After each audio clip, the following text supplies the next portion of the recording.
Ukraine के साथ 1 महीने से भी ज्यादा समय से युद्ध लड़ रहे पुतिन ने अब पूरा खेल बिगाड़ने की प्लानिंग की है। पुतिन को समझ में आ गया है कि ऐसे ही चलता रहा तो यूक्रेन को जीतने में लंबा समय लग सकता है और अगर जीत गए तो भी उस पर शासन करना या करवाना आसान नहीं होने वाला। इसीलिए अब पुतिन अपनी युद्ध नीति की कैंची से यूक्रेन को 2 हिस्सों में काटने की तैयारी कर रहे हैं। पुतिन का प्लान है कि उत्तर कोरिया और दक्षिण कोरिया की ही तर्ज पर यूक्रेन भी बढ़ जाए तो हिस्सा रूस की सीमाओं से जुड़ा हुआ है वो यूक्रेन से अलग हो जाए। यूक्रेन के विभाजन के इस प्लान समीकरण को समझने के लिए आपको यूक्रेन में ऐतिहासिक भाषाई विभाजन को भी समझना होगा। यूक्रेन में 3 तरह का भाषाई विभाजन है जो उसके इतिहास से जुड़ा हुआ है और इसी में पुतिन के प्लान की कुंजी है। पहला हिस्सा है यूक्रेनी भाषा बोलने वाला, दूसरा हिस्सा है रशियन भाषा बोलने वाले और तीसरा है अन्य भाषाएं बोलने वाले लोगों का। यूक्रेन में येम्पिल से चलकर क्रेमेनिच होते हुए रूस से लगी ओख्तरका सीमा तक अगर हम यूक्रेन को 2 हिस्सों में बांट दें तो इसके उत्तरी और पश्चिमी हिस्से में ज्यादातर लोग यूक्रेनी भाषा बोलते हैं। वहीं इसके पूर्वी और दक्षिणी हिस्से में रहने वाले लोगों में रूसी भाषा बोलने वाले लोग ज्यादा हैं। वहीं काले सागर और मोल्डोवा से लगी सीमा के कुछ इलाकों में अन्य भाषा बोलने वाले कुछ समुदाय भी रहते हैं। यानी देखा जाए तो भाषाई स्तर पर यूक्रेन में पहले से ही एक अलग तरह का वैचारिक विभाजन है और रूस इसी का फायदा उठाना चाहता है। अभी देखा जाए तो रूस ने यूक्रेन के उन क्षेत्रों पर कब्जे की ज्यादा कोशिश की जहां रूसी भाषा बोलने वाले लोगों की संख्या ज्यादा है, जैसे Kharkiv, Mariupol, Melitopol, Kherson, Donetsk, Donbas, Zaporizhzhia और यहां तक कि सुमी तक रूस ने बड़े हमले किए और कब्जे की कोशिश की। अब ये देखते हैं कि पुतिन यूक्रेन पर विभाजन की कैंची कहां से कहां तक चलाना चाहते हैं। अभी तक जो हमले हो रहे हैं उसके पैटर्न को समझें तो जिस हिस्से में रूसी भाषा बोली जाती है उन हिस्सों पर कब्जे की कोशिश ज्यादा हो रही है, यानी हमले भी ज्यादा हो रहे हैं। अभी तक कीव पर बेलारूस की ओर से आने वाली रूस की सेना ने हमला किया है। कीव के पूरब, पश्चिम और उत्तर के हिस्से से कब्जे की कोशिशें हो रही हैं, लेकिन रूस ने अपनी नई प्लानिंग के तहत क्रीमिया की ओर से सेना को आगे की ओर रवाना किया है जो कीव को दक्षिण से घेर सकती है। मैप के जरिए समझाएं तो ओडेसा में रूस की सेना है, मिकोलाइव, खेरसान, मेलिटोपोल, मारियोपोल और ज़पोरिजिया की तरफ से रूस बढ़ रहा है। अगर रूस की सेना कीव तक पहुंची तो वो यूक्रेन की ड्नाइपर नदी किनारे बसे शहरों से होती हुई जा सकती है। इस स्थिति में ड्नाइपर नदी से जुड़ा एक बड़ा हिस्सा अलग करवाया जा सकता है जिससे यूक्रेन 2 हिस्सों में बंट जाएगा। देखा जाए तो यूक्रेन के 2 हिस्सों की सीमा रेखा ओडेसा से लेकर ड्नाइपर नदी से होती हुई चर्निहिव तक जा सकती है, यानी यूक्रेन का एक बड़ा हिस्सा जो रूस और बेलारूस की सीमा से भी जुड़ता है और जहां रूसी भाषा बोलने वाले लोगों की संख्या भी ज्यादा है, वो एक अलग देश बनाया जा सकता है। यही है यूक्रेन को युद्ध नीति की कैंची से काटने वाला पुतिन का प्लान। यूक्रेन को 2 हिस्सों में बांटने के बाद युद्ध भले ही खत्म हो जाए लेकिन भविष्य के युद्ध के 2 मोहरे जरूर तैयार हो जाएंगे। जिस तरह से उत्तर कोरिया और दक्षिण कोरिया हैं, ठीक वैसे ही यूक्रेन के 2 हिस्से आपस में हमेशा टकराने की स्थिति में रहेंगे। इसका एक हिस्सा यूरोप और नेटो देशों की मदद हासिल करता रहेगा, दूसरा हिस्सा रूस की मदद से टकराव के लिए तैयार रहेगा। इसी प्लानिंग को कामयाब बनाने के लिए रूस ने यूक्रेन पर बमबारी तेज की है और युद्ध के 33वें दिन भी हमलों में कमी नहीं आई है।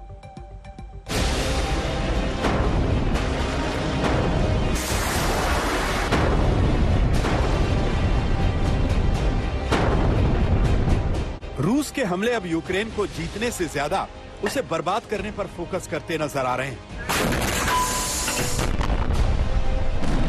रूस अब उन इलाकों पर हमले तेज कर रहा है जिसको वो यूक्रेन से अलग करना चाहता है और इसमें उसके निशाने पर है डोनबास और डोनेत्स्क, जहां बमबारी एक बार फिर दहला रही है। यहाँ पर मैसिव एक्सप्लोजन्स की आवाज सुनाई दे रही है। हम डोनेत्स्क सिटी में हैं। आउटस्कर्ट्स में मेजर गन फाइट हो रहा है। मरिंका में बहुत ही बड़ी लड़ाई चल रही है यूक्रेनियन फोर्सेस और रूस और डॉनबास के पीपल्स मिलिशिया के बीच। और जब हम यहाँ पे आए तब इतने एक्सप्लोजन्स नहीं सुनाई दे रहे थे, लेकिन वही दिन था जब प्रेसिडेंट पुतिन ने कहा कि अगला पड़ाव मिलिट्री ऑपरेशन का यहाँ डॉनबास रीजन में यानी कि डोनेत्स्क और लुहांस्क में होने वाला है। तो आज बहुत ज्यादा एक्सप्लोजन्स की आवाज सुनाई दे रहे हैं। हम जाएंगे, देखेंगे कि क्या हो रहा है इन आउटस्कर्ट्स में भी। लेकिन अभी यहाँ पर अगर आप देखें सिटी खाली हो गया है। बहुत कम लोग, वैसे भी बहुत कम लोग नजर आते हैं, लेकिन सब घरों के अंदर चले गए हैं। और यहाँ पर भी बंकर्स होते हैं, तो बंकर्स में चले गए होंगे अगर अलर्ट उन्हें मिला होगा। यूक्रेन कीव सिटी की तरह यहाँ पे एयर रेड सायरन्स नहीं बजते हैं, लेकिन एक्सप्लोजन्स की आवाज लगातार सुनाई दे रही है। यूक्रेन को जब जब लगता है कि वो रूस को मुंहतोड़ जवाब दे रहा है, तब तब रूस उसे बताता है कि वो महाशक्ति क्यों है। रूस अभी तक यूक्रेन के उत्तरी, दक्षिणी और पूर्वी हिस्से को निशाना बना रहा था, लेकिन अब उसकी जद में यूक्रेन का पश्चिमी इलाका भी है। धुएं का ये गुबार लवीव शहर से उठ रहा है। यहां रूस ने तेल के एक ठिकाने पर मिसाइल हमला किया। रूस के रक्षा मंत्रालय के मुताबिक उसकी गाइडेड मिसाइल ने लवीव रेडियो रिपेयर प्लांट और यूक्रेन के एक बड़े तेल डंप को तबाह कर दिया। रूस ने करीब 117 सैन्य ठिकानों पर मिसाइल हमले किए। लवीव ही नहीं, कीव पर भी रूस के मिसाइल हमले जारी हैं। लवीव से जब हमारी टीम कीव पहुंच रही थी तो धमाकों की आवाजें उन तक आ रही थी। समय आज तक कीव पहुंच चुका है। हम रात भर चलते हुए कीव पहुंचे हैं और लगातार यहां बमबारी भी हो रही है और बमबारी की आवाजें आ भी रही हैं। ये कीव के जो आउटस्कर्ट्स का इलाका है, जो गांव का इलाका है, उन्हें भी अब निशाना बनाया जा रहा है। आपको याद होगा कि इससे पहले लोग शहर छोड़ छोड़ के गांवों में जा रहे थे। उनको ये उम्मीद थी कि गांव सुरक्षित रहेंगे और यही कहा भी जा रहा था कि केवल शहरों को निशाना बनाया जा रहा है। लेकिन इस समय स्थिति ये है कि कीव के आसपास के गांव भी सुरक्षित नहीं है, क्योंकि वहां पर सैन्य तैनाती काफी बड़ी संख्या में है। गांव से ही डिफेंड किया जा रहा है जितने भी रास्ते कीव में आ रहे हैं। इसीलिए रूस की सेना अब कीव के इन गांवों को भी निशाना बना रही है। कल रात भर काफी फायरिंग हुई, शेलिंग हुई, रुक रुक के धमाकों की आवाज सुनाई देती रही है। यहां पर रूस की सेना कीव को कब्जे में लेने की जल्दी में नजर आ रही है, जब कीव के अंदर हवाई हमलों से सावधान करने वाले सायरन लगातार बज रहे हैं। राजधानी कीव में एक बार फिर एयर रेड सायरन बजता हुआ और यहाँ लोगों को यही हिदायत दी जा रही है कि जल्दी से जल्दी वो किसी भी बिल्डिंग के अंदर चले जाए। तेजी से गाड़ियां निकल भी रही हैं। अगर आप पूरी तरफ इस पूरी सड़क पर देखें तो लोगों को यही हिदायत दी जा रही है कि वो सड़क से जितनी जल्दी निकल सके यहां से निकल जाए। एयर रेड सायरन लगातार इस पूरे क्षेत्र में बज रहे हैं। इनकमिंग मिसाइल का खतरा बताया जा रहा है। यूक्रेन के कई बड़े शहर बर्बाद हो चुके हैं। मारियुपोल से आ रही तस्वीरें भयानक हैं। 5.5 लाख लोग कभी इस शहर में रहा करते थे, लेकिन आज यहाँ टूटी फूटी इमारतें नजर आ रही हैं। मारियुपोल पर रूस बड़े हमले कर रहा है। अस्पताल, स्कूल, थिएटर, हर जगह जहाँ पर शेल्टर बनाए गए थे वहाँ बड़े हमले किए गए। अभी भी हजारों लोग मारियुपोल में फंसे हुए हैं। रूस से लड़ने के लिए यूक्रेन की ओर से कई देशों से वॉलंटियर्स लड़ाके कीव पहुंच रहे हैं। हमने ऐसे 2 लड़ाकों से बात की जो कनाडा और अमेरिका से यूक्रेन की मदद के लिए कीव पहुंचे थे। We're currently at the Kiev railway station. There's curfew in place. If you notice, it's pitch dark all around, and we have to stay here till 7 in the morning. But here I bumped into Marshall and John. Marshall is from the United States of America. John is from Canada. And gentlemen, what brings you here? Help the people of Ukraine. And how do you intend helping them? I feel like with my military background, training and experience that I've gathered while serving, I can utilize here and teaching. So Marshall, incidentally, is a combat veteran. He's had extensive tours of duty overseas with the U.S. Armed Forces. John, you're helping as a volunteer. What do you do? So I'm actually bringing donations from Canada. I'll be volunteering at the Medicam border crossing, just helping refugees. I passed through there a couple days ago. They definitely need. रूस के रक्षा मंत्रालय ने Kherson का एक video जारी किया जिसमें यूक्रेनी सेना की एक बारूदी सुरंग को रूस की फौज हटाती नजर आ रही है। रूस खेरसन पर नियंत्रण का दावा कर चुका है। कुल मिलाकर यूक्रेन की बर्बादी तेजी से हो रही है। वो शहर जो पहले गुलजार रहा करते थे वो अब खंडहर बन चुके हैं। मारियुपोल हो, चर्निहिव हो या माकीवका, सबकी बर्बादी की ऐसी ही तस्वीरें हैं। एक जैसी तस्वीरें, एक जैसी कहानी। यूक्रेन के कीव से गौरव सावंत, राजेश पवार, डोनेट्स्क से गीता मोहन के साथ आज तक ब्यूरो। यूक्रेन की मदद के लिए अमेरिका सहित नेटो देश सैन्य मदद का भरोसा देते रहे, लेकिन अपना एक भी सैनिक नहीं भेजा। पर अब अमेरिका के राष्ट्रपति जो बाइडेन की पोलैंड यात्रा के बाद सभी नेटो देशों ने यूक्रेन को मदद देने की कसम खाई है। हालांकि यह कसम सिर्फ हथियार देने तक सीमित है, सैनिक भेजने का प्लान नहीं है। यूक्रेन की सहायता के लिए ब्रिटेन ने यह तय किया कि वो यूक्रेन को स्टार स्ट्रीक मिसाइल सिस्टम देगा। कंधे पर रखकर इस्तेमाल किए जाने वाले इस मिसाइल सिस्टम से यूक्रेन के कंधे मजबूत हो जाएंगे और वो रूस के हमलों की दूसरी लहर में भी रूसी विमानों पर हमला करने में सक्षम रहेगा। इस खास हथियार पर हमारी ये एक्सक्लूसिव रिपोर्ट देखिए।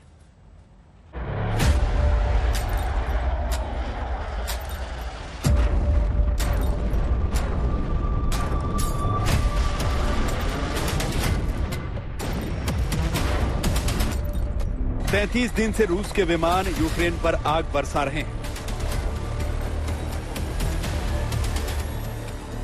लेकिन रूस के विमानों को भी करारा जवाब मिल रहा है। यूक्रेन की एयर डिफेंस टुकड़ी यह संकल्प ले चुकी है कि आक्रामकता में कोई बदलाव नहीं आएगा, मुंहतोड़ जवाब दिया जाएगा। युद्ध की शुरुआत से ही यूक्रेन कंधे से फायर होने वाली स्ट्रिंगर मिसाइलों की मदद ले रहा है और यूक्रेन का यह हथियार सही मायने में रूस को बहुत महंगा पड़ा है। रूस को अपने विमान खोने पड़े और उसकी वायुसेना की जबरदस्त ताकत पर भी सवाल उठे।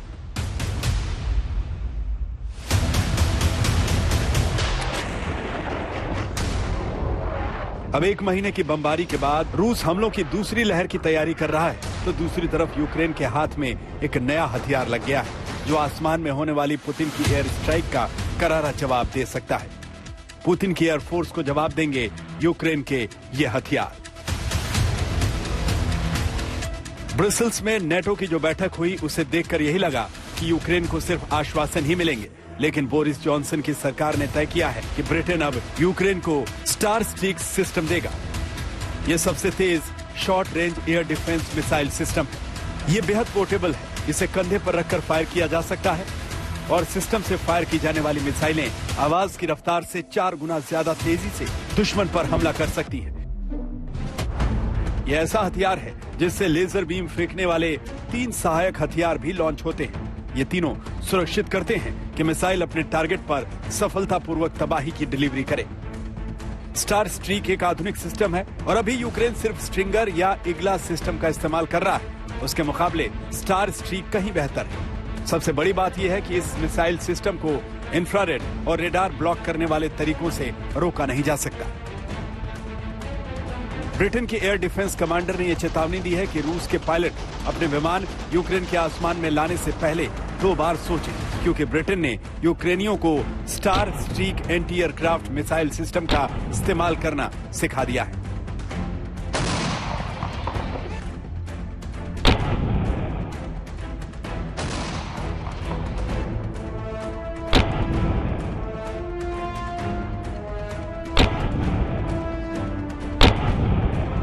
अब युद्ध के मैदान में ब्रिटेन का यह हथियार उतार दिया गया है। इससे पुतिन का जोश जो अभी आसमान में उड़ान भर रहा है वो कुछ हद तक जमीन पर आ जाएगा। हालांकि पुतिन को हल्के में नहीं लिया जा सकता।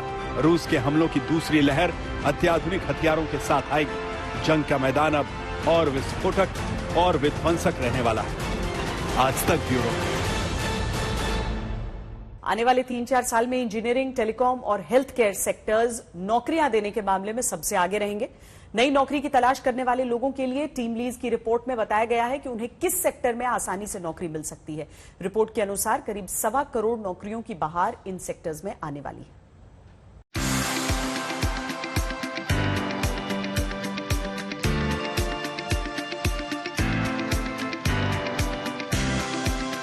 नौकरियों के मौके तलाश रहे युवाओं के साथ साथ अपने करियर को लेकर कंफ्यूजन का सामना कर रहे छात्रों के लिए टीम लीज की रिपोर्ट कई समाधान लेकर आई है।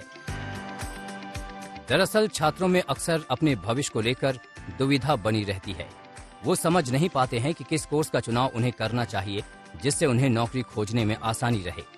छात्रों की इस मुश्किल को काफी हद तक दूर करने की कोशिश टीम लीज की हालिया रिपोर्ट ने की है। इसके मुताबिक इंजीनियरिंग, टेलीकॉम और हेल्थ केयर सेक्टर 2025-26 तक रोजगार के सबसे ज्यादा मौके मुहैया कराएंगे। टीम लीज के मुताबिक इन सेक्टर्स में 1.2 करोड़ नई नौकरियां पैदा होंगी। टीम लीज सर्विसेज की रिपोर्ट में कहा गया है कि सुधार के साथ आईटी और डिजिटल की पहुंच बढ़ने से इन सेक्टर्स में रोजगार के मौके बढ़ेंगे। रिपोर्ट में इस बात का भी विस्तार से जिक्र किया गया है कि किस तरह के लोगों को यहाँ नौकरियां मिलने का सबसे ज्यादा अनुमान है। टीम लीज सर्विसेज के मुताबिक रोजगार के कुल मौकों में से 17% बेहद कुशल, एक्सपर्ट या प्रोफेशनल कर्मचारियों के लिए होंगे। टीम लीज ने ये रिपोर्ट इंजीनियरिंग, टेलीकॉम और हेल्थ केयर सेक्टर की 750 से ज्यादा कंपनियों से बातचीत के बाद तैयार की है। यहाँ ये भी जानना बेहद जरूरी है कि इन 3 सेक्टर्स में सबसे ज्यादा नौकरियों के मिलने की संभावना क्यों जताई जा रही है। दरअसल अब ये सेक्टर स्मार्ट प्रोडक्ट्स और प्रोसेस की तरफ तेजी से जा रहे हैं। तकनीक के बढ़ते इस्तेमाल की वजह से भी कंपनियों को अपने कर्मचारियों की संख्या बढ़ानी पड़ रही है। नौकरियों में इजाफे की एक बड़ी वजह प्रोडक्शन लिंक्ड इंसेंटिव स्कीम यानी PLI भी है। PLI की वजह से विदेशी निवेश में बढ़ोतरी हुई है। ऐसे में इंजीनियरिंग, टेलीकॉम और हेल्थ केयर सेक्टर में रोजगार के मौकों में 25 से 27% का इजाफा होगा। कुशल या एक्सपर्ट प्रतिभाओं की मांग वर्तमान के 45,65,000 से बढ़कर 2026 तक 90 लाख हो जाएगी। यानी आज पढ़ाई कर रहे छात्र भी अपनी दिलचस्पी के हिसाब से इन सेक्टर्स के लिए जरूरी योग्यता वाले कोर्स में दाखिला लेकर अपने भविष्य को सुरक्षित बनाने की तरफ कदम बढ़ा सकते हैं। आज तक ब्यूरो। खबरदार में आज के लिए इतना ही। देश और दुनिया की बाकी खबरों के लिए देखते रहिए आज तक।